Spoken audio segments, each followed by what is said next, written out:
Bonjour à tous, bienvenue à On Jase Clinique, votre podcast SPU du Cégep de Bécomo. Je me présente, votre fidèle animateur Mathieu Bernatchez, enseignant. Pour m'accompagner aujourd'hui, mes fidèles panélistes. Regarde. Shani. Erika. Samuel. Salut tout le monde, ça va bien? Oui. Ben oui, aujourd'hui, un sujet très spécial, super intéressant. On parle des soins avancés aujourd'hui. C'est un sujet qui est vraiment attendu par plusieurs.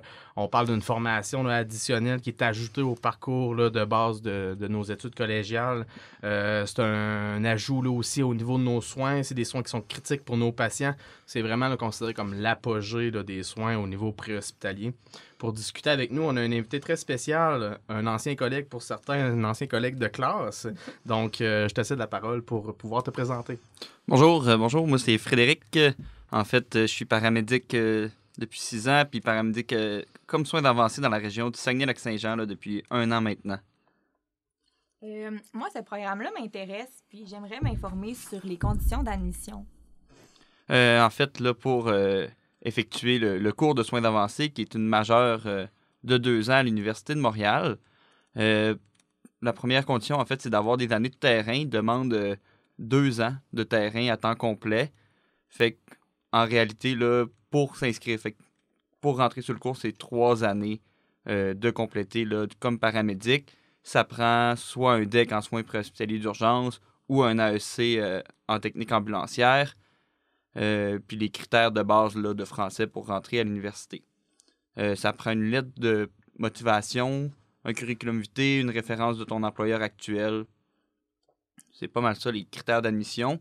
Puis ensuite de ça, là, à l'admission, il y avait une entrevue là, avec les directeurs du programme pour valider si tu étais motivé à le faire, puis si tu avais la capacité autant financière d'aller faire un retour aux études et une capacité là, en termes de temps de disponibilité, parce que c'est un cours qui demande une grande disponibilité puis beaucoup de temps. Là. C'est vraiment un questionnaire en fonction là, de ta disponibilité pour te préparer au programme. Est-ce qu'on parle aussi de tests théoriques d'admission? Oui, il y a un test théorique là, qui est exigé, qui est un examen là, d'une centaine de questions, si je me souviens bien, à faire, qui était faisable par des paramédics en soins primaires, mais ça prenait quand même un peu de révision là, des notions cliniques. Dans le fond, on parle de combien de temps supplémentaire? C'est 2 ans? C'est 2 années d'université à temps complet, donc 60 crédits universitaires. Fait que c'est au total, c'est 20 cours de 3 crédits. Fait que pour 60 crédits, ça se fait en 2 ans. Super. Moi, j'ai entendu des rumeurs là, que le programme avait été suspendu pour un certain temps. Est-ce que le cours se donne encore ou c'est quelque chose du passé, ça? Actuellement, le cours, la formation de paramédic en soins d'avancée au Québec est suspendue. Ça l'a terminé là, en 2024 lorsque moi j'ai gradué. Il n'y a pas eu de nouvelles admissions là, depuis l'automne 2022. Actuellement, au Québec, il y a un comité qui se penche sur la refonte d'un cours paramédical universitaire. Fait que sous quelle forme que ça va être? Est-ce que ça va être encore une majeure comme moi je l'ai faite? Est-ce que ça va être un bac? Est-ce que ça va être une formation technique, un petit peu comme ils se font en Ontario, là, dans un collège, qu'il y a la formation soins primaires, soins avancés, mais qui n'est pas nécessairement dans une université? Ça va être à voir. Là. J'ai pas, malheureusement, je suis pas dans le secret des dieux, donc j'ai pas l'information, mais c'est sur la table en ce moment là, pour refaire un programme. J'imagine que c'est un programme qui va probablement continuer parce qu'on voit vraiment là, l'impact là, qu'on a sur le terrain là, des paramédics de soins avancés. Mais c'est certain qu'il y a une volonté de repartir un programme. Et nous, sur le terrain, on souhaite vraiment qu'il y ait de la relève. Là. Si on veut pouvoir pousser la profession, si on veut continuer le développement, ça va prendre des gens pour venir nous aider. Puis ça va prendre des gens pour compléter les troupes. Puis développer dans des nouvelles régions également. Là, actuellement, c'est des projets dans seulement 4 régions au niveau du Québec. Et presque tous les paramédics en soins avancés travaillent. Donc, pour développer des nouvelles régions, comme ici la Côte-Nord, on parle de Capitale-Nationale, l'Outaouais, qui sont intéressés à partir des projets aussi. Fait que ça va prendre des gens, puis il va falloir les former. Fait qu'il va falloir repartir une formation. Puis là, justement, là, tu parles au niveau des... tu sais que presque tous les paramédics en soins avancés travaillent en ce moment. puis qu'il y a seulement 4 régions, en fait, là, qui ont ce service-là. C'est quoi les implications là, au niveau des horaires puis de la disponibilité que tu dois offrir là, en tant que soins avancés? C'est vraiment relatif à chaque région. À la base, c'est les mêmes conventions collectives que les paramédics sur le terrain. Fait que si on se fie vraiment à ce qui est écrit dans les livres, c'est disponibilité minimum, c'est la même que si on est paramédic. Ça marche c'est le même fonctionnement, c'est la même convention collective, c'est les mêmes employeurs. Donc, il n'y a pas de différence. Maintenant, il y a quelques régions qui ont adapté la réalité au fait qu'il y avait des gens de l'extérieur qui venaient travailler dans leur région, pas nécessairement à temps plein. Comme moi, je travaille dans la région de l'Estrie comme paramédic en soins primaires et au Saguenay-Lac-Saint-Jean comme paramédic en soins avancés. Donc, c'est de bonne entente avec l'équipe, comment on construit l'horaire. Mais ça, c'est une situation précise au Saguenay-Lac-Saint-Jean. C'est-tu une situation, exemple, comme il y a il y a de l'ancienneté dans la liste de rappel, il y a des corps de travail qui sont disponibles? Nous, comment on fonctionne? Je vais parler pour la région du Saguenay-Lac-Saint-Jean. Là, c'est là que je connais le mieux le fonctionnement. Nous, on a des demi-postes. En fait, il n'y a personne qui travaille à temps plein sur l'équipe. Fait qu'on travaille toutes 2 semaines PSA, 2 semaines qu'on prend nos postes d'ambulance ou qu'on fait de l'ambulance régulière. Puis, durant nos semaines d'ambulance, on peut remplacer les personnes qui prennent des congés ou des vacances sur l'équipe de paramédics en soins avancés. Si je prends l'exemple de l'Estrie, par contre, là, il y a 4 personnes qui travaillent à temps plein et il y a une liste d'ancienneté du même principe que l'ancienneté sur l'ambulance, de remplaçants potentiels qui font de l'ambulance régulière lorsqu'ils ne sont pas lorsqu'ils sont pas sur le véhicule de soins avancés. Est-ce que vous avez une bonification sur votre taux horaire, puis est-ce que les échelons sont différents? C'est une échelle salariale différente. À échelon égal, il y a une bonification là, d'environ 4-5 $. Tout dépend de l'échelon auquel on se trouve.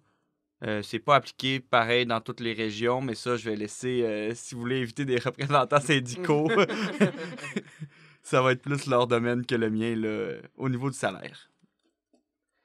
C'est quoi une journée typique pour la vie d'un paramédic de soins avancés? En fait, nos tâches sont vraiment multiples. Encore là, je vais parler pour le projet du Saguenay-Lac-Saint-Jean, c'est lui que je connais le mieux. L'équipe de paramédics en soins avancés, en fait, on commence comme tout le monde notre journée à la caverne, on fait notre inspection de véhicule. On utilise un véhicule d'intervention rapide, là, un VUS, un petit peu comme les superviseurs utilisent. Fait qu'on fait notre inspection et on se met disponible. On n'est pas contrôlé par la centrale du fait qu'on décide où est-ce qu'on se met en point de service. On a accès à tous les appels de la région qui sortent. Fait qu'on est capable nous-mêmes de se positionner stratégiquement en se disant « Ah, peut-être que cet appel-là a du potentiel. Je vais demander un retour à l'équipe qui y va s'ils ont besoin, mais je vais me positionner plus près. » Il y a aussi les hôpitaux qui peuvent nous appeler directement lorsqu'ils ont des transferts interhospitaliers à faire. Fait que des fois, je vais prendre l'exemple, l'hôpital d'Alma nous appelle, on est situé à peu près 45 minutes. On va avoir un transfert dans la prochaine heure. Bon, ben nous, on va se déplacer. On travaille avec le guichet d'accès à la première ligne, le GAP, et la régulation là, pour la paramédecine de régulation. Fait qu'eux aussi peuvent nous téléphoner. On va faire des interventions en partenariat avec les infirmières du guichet d'accès. Sinon, on se déplace aussi avec les équipes, là, les demandes que les équipes nous font. On vise les appels ciblés là, selon les commentaires des cartes d'appel pour se positionner. Puis à l'occasion, ben, le répartiteur de la centrale 911 peut nous dire « Hey, je crois que cet appel-là pourrait être intéressant pour vous. Voulez-vous vous en approcher ou voulez-vous le regarder? » Parlant d'appels, justement, là, comment que vous choisissez les appels sur lesquels vous allez intervenir? On va vraiment y aller selon notre ordre de priorité. Nous, au Saguenay-Lac-Saint-Jean, la priorité numéro 1 de notre équipe, c'est faire les transferts interhospitaliers urgents, critiques, qui rentrent dans notre champ de pratique.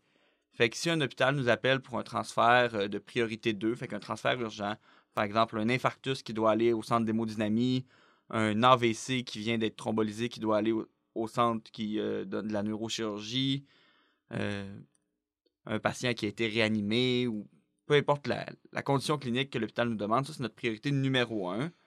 Ensuite de tout ça, on fait les appels de régulation en partenariat avec les équipes d'ambulance là, sur le terrain. C'est certaines situations plus complexes où on peut venir évaluer le patient plus en profondeur, puis conseiller l'infirmière puis l'équipe sur la marche à suivre. En troisième priorité, on intervient sur les appels 911, les appels primaires. Ça, on va y aller vraiment avec les commentaires des cartes d'appel. Puis, on essaie vraiment d'y aller. Est-ce que j'ai un traitement pour le patient? Puis, est-ce que le traitement que je vais apporter, il vaut la peine pour le patient?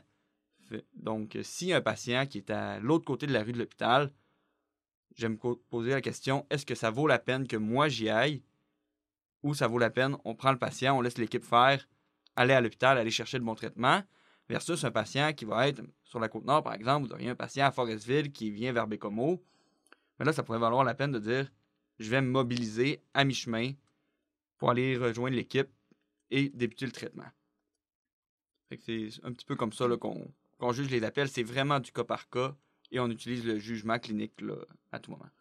Là, tu m'expliquais aussi là, que là, c'est vraiment dans la région du Saguenay-Lac-Saint-Jean, mais comme dans la région de Montréal, là, c'est différent, là, vu que justement les hôpitaux sont plus proches. Ça va être moins de transferts dans ces cas-là. Puis, En effet, là, actuellement, dans la région de Montréal, j'ai peu d'expérience à Montréal. J'ai seulement fait des stages là-bas. C'est beaucoup d'appels de réponse primaire du fait qu'ils ont une volumétrie d'appels énorme. Hein, la moitié du Québec quasiment vit dans la région métropolitaine de Montréal. Donc, de la volumétrie, des appels d'urgence critiques que le soin d'avancée peut faire une différence, il y en a énormément. Donc, ils font beaucoup d'appels primaires. Et eux, étant donné qu'il y a beaucoup de véhicules en simultané sur le territoire, c'est un petit peu plus la centrale qui va répartir les véhicules de soins d'avancée là, sur les appels selon des codes Classen particuliers. Si je comprends bien, dans les cas où le nombre d'appels surpasse le nombre de ressources disponibles, ça se pourrait que l'équipe de paramédics de soins avancés réponde sur des appels primaires de base. Jamais sans ambulance. Jamais sans ambulance. Parce qu'on peut pas transporter, en fait. Donc, oui, on va aller faire des appels avec les paramédics, mais c'est tout le temps des appels où est-ce qu'il y a une bonification des soins qui peut être effectuée. Puis là, on parle beaucoup de différences, là, on parle entre les PSA puis les PSP, donc soins avancés puis soins primaires. Puis, je me demandais, là, au niveau des soins puis au niveau de tous les actes que tu peux faire, peux-tu m'énumérer un peu, genre, les principales différences puis, dans les actes puis tout ce que tu peux faire Si on y va vraiment avec la loi des SPU, la loi qui dirige, en fait, toutes les interventions qui se passent avant l'hôpital. Un soin d'avancée, là, ça peut évaluer la condition clinique d'un patient. Donc, au niveau du soin primaire, on parle d'appréciation clinique. En soin d'avancée, on peut faire de l'évaluation. C'est un petit peu joué sur les mots, mais c'est la terminologie légale. Sinon, on peut administrer de la médication par voie intraveineuse, par voie endotrachéale. On peut faire de la cardioversion urgente.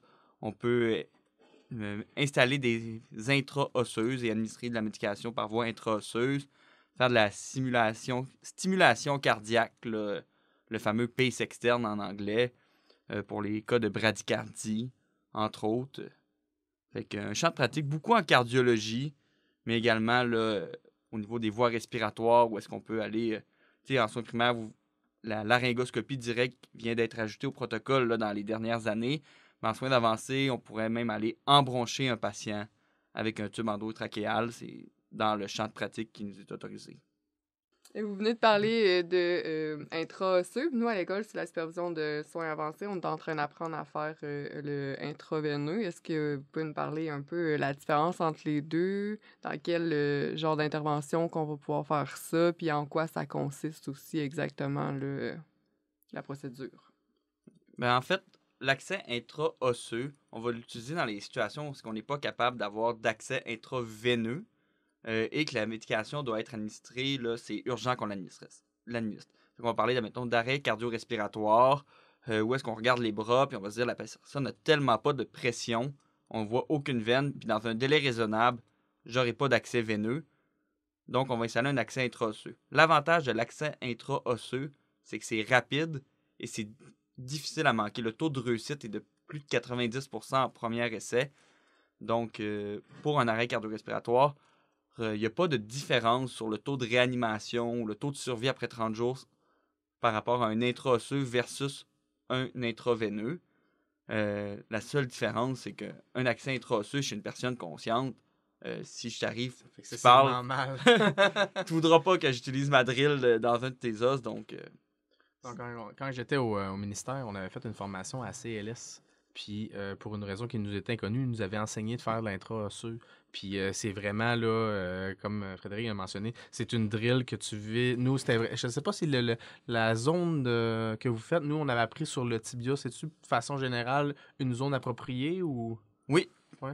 Tibial, proximal ou huméral. Huméral. Il y a pas de... Les nouvelles études tendent à montrer qu'il n'y a pas d'avantage une versus l'autre. L'avantage du tibia, c'est qu'il est très accessible. Il n'y a pas de masseur au niveau des tibias. C'est facile à manquer, c'est ça. C'est solide. Dans le tibia, ça ne bouge pas. Donc, c'est un site qui est privilégié par beaucoup d'intervenants terrain. Sinon, l'accès huméral est un très bon accès également. Là. De la façon que l'aiguille est fonctionnée, il y a comme une portion, là, un petit peu de plastique qui fait que quand tu es à l'insertion, tu peux pas dépasser. Bref, c'est vraiment là, une technique qui est super facile à faire. Tu pointes, tu vises jusqu'à temps que ça accote, la ligne est posée. Là. Fait que la facilité de pose de cette ligne-là en fait un avantage en tant que tel. Là. Exactement, surtout la facilité de trouver les repères. Surtout, comme tu disais, dans les cas d'arrêt cardio-respiratoire, les veines sont fuyantes, sont inexistantes quasiment là, à la perception à cause qu'il n'y a pas de circulation. Intra-osseux, ça se fait bien. Exactement. Mais outre les situations d'arrêt cardio-respiratoire, c'est très rare qu'on va y aller d'un intra-osseux. Okay. Moi, je me demande, est-ce qu'un programme comme ça serait avantageux dans une région comme ici? Dans le sens où est-ce qu'on a assez une grande population? Est-ce que la population... les types d'appels en valent la peine? Absolument. Surtout la tendance que les soins d'avancée portent à prendre au Québec, qui sont beaucoup orientés vers le transfert interhospitalier. Une région comme la Côte-Nord, ça transfère beaucoup de patients, que ce soit vers l'avion-ambulance, que ce soit vers les centres, vers Bécomo, si on prend par exemple Forestville, les Escoumins qui doivent transférer beaucoup à Chicoutimi. Donc, ça, c'est vraiment une partie, là, si on regarde les gros systèmes dans le monde performants, on parle du Royaume-Uni, l'Australie, tous les transferts interhospitaliers quasiment se font par des paramédics. Paramédics en soins avancés, paramédics en soins critiques. Donc, une région comme ici, c'est avec les longs transports, où est-ce que les patients bénéficient de traitements précoces, certainement là, que ça serait, selon un modèle opérationnel propre à la région, on ne pourrait pas prendre le même modèle opérationnel qui est appliqué à Montréal. C'est des réalités complètement différentes. Mais oui, la paramédecine de soins d'avancée aurait sa place dans une région comme la Côte-Nord. J'en doute même pas. Puis tantôt, tu as mentionné que tu avais un véhicule spécifique. Je me demandais, est-ce qu'avec le véhicule, il y a plus de matériel spécifique aussi que vous allez emmener maintenant sur des cas? Oui. En fait, on a tout le matériel de soins d'avancée. Donc, dans notre trousse, là, on parle du matériel d'intraveineux, d'intra-osseux. On a toute notre médication qu'on transporte avec nous. On va avoir les laryngoscopes. On va avoir un vidéo-laryngoscope. Un laryngoscope là, avec vision vidéo pour optimiser en fait les interventions qu'on fait au niveau des voies respiratoires. On va avoir pratiquement tout le matériel qu'on retrouve dans un support vital d'ambulance, là, de soins primaires. On va également avoir les pompes volumétriques, les pousses seringues. C'est pas mal ça, le tour du matériel là, spécifique qu'on va transporter avec nous. On se transporte là, dans un véhicule de VUS, fait qu'on travaille toujours avec une équipe de soins primaires. Donc, il s'ajoute à ça tout le matériel là, de l'ambulance là, auquel on peut avoir accès lors de nos interventions. Vous êtes en équipe de 2 comme les paramédics de soins primaires, bref. Pour l'instant, là, tous les plans de déploiement au Québec, c'est des paramédics qui travaillent en binôme, en soins d'avancée.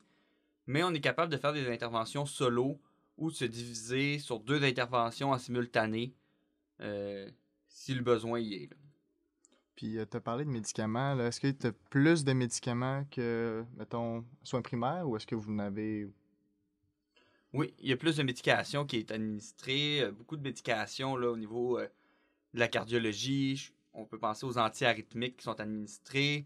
Sur un arrêt cardio-respiratoire, on va donner pratiquement la même médication qui va être donnée en première intention à l'hôpital.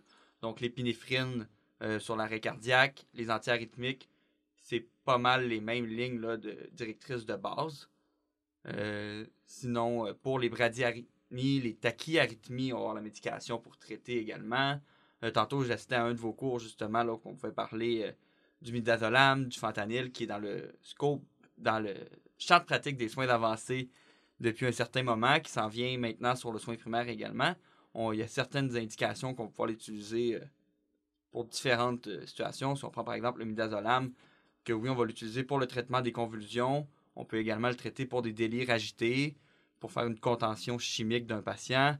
Et on va également l'utiliser à certains moments pour faire la sédation procédurale. Donc, on veut faire une procédure qui peut faire mal au patient, par exemple une cardioversion électrique, choquer un patient qui est conscient. Mais on va donner un petit peu de fentanyl, un petit peu de midazolam avant en sédation ou donner de la sédation pour garder un patient intubé. Par exemple, un patient réanimé qu'on ne voudra pas extuber, on va pouvoir lui donner de la médication.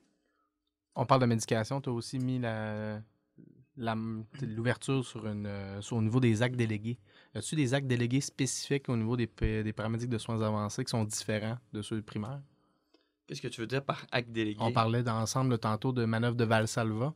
Oui, entre autres, la manœuvre de Valsalva, la cardioversion électrique urgente que j'ai nommée tout à l'heure, l'installation d'une intra-osseuse, la stimulation cardiaque, là, c'est des actes qui nous sont délégués, l'administration de médicaments avec pompe volumétrique, pouce-seringue, par voie intraveineuse, c'est des actes qui nous sont délégués là, au niveau de la loi.